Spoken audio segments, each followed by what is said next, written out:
હનુમાનજી દાદાનું મંદિર છે.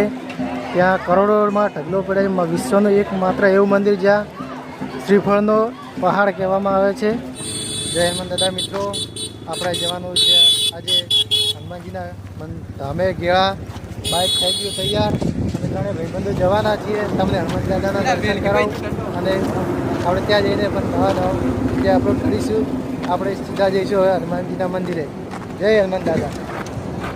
બોલ કે જય શ્રી રામ. જય દાદા.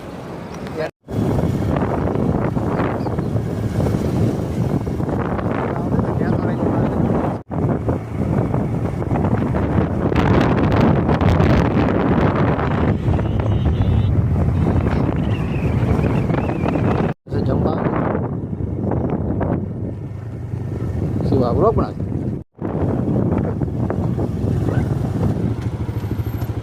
આ છે આપણો પેપળુનું નકંગ ભગવાનનું ધામ, જે ઠાકોર મહારાજ તરીકે ઓળખાય છે. જે કાલે બીજના ઠાકોર મહારાજ આવ્યા હોય કોમેન્ટ કરજો જરૂરથી. જય ઠાકોર મહારાજ.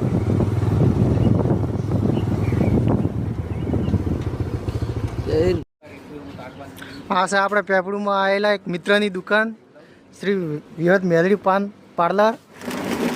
જે પણ બીજના આવે જરૂરથી આવજો ભાઈ. ભાઈ શું નામ ભાઈ તમારું? રોહિત ભાઈ પાસે જરૂરથી આવજો. આ બે આપણા ભાઈબંધુ. Hi guys. ફૂલ ભરેલી હેડે છે, ખાલી ખમશે.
દાદા મિત્રો, આપણે તમે જે પાછળ જોઈ રહ્યા છો એ છે શ્રી હનુમાનજી ગેળા શ્રીફળ હનુમાનજી દાદાનું મંદિર છે.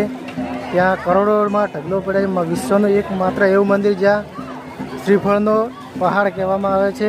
જે આપણે ગેળામાં આવ્યું છે, બનાસકાંઠા ગેળામાં આવેલું છે. અને હું તમને આખી પરિક્રમા કરીને બતાવું કેટલા શ્રીફળ છે. એની માન્યતા એ છે કે અમે એક પણ શ્રીફળ બગડતું નથી. તમે જે જોઈ રહ્યા છો એ હાલ લાઈવ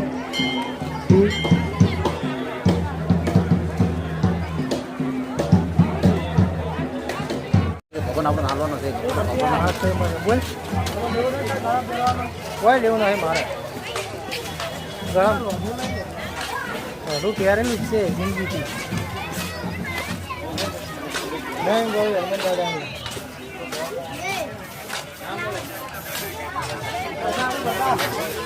નાહી લઉં કોઈ મારા નાહી લઉં આજ લે.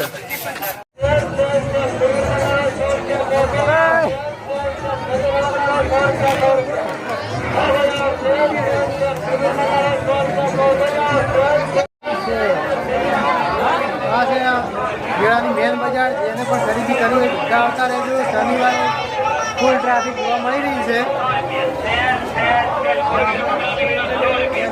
બજાર હે મેન. નાસ્તો કરવો છે. નાસ્તો કરવા બધા આવતા રહેજો. બહુના પૈસા કરી લેજો કે આવું છે મોટા પાયે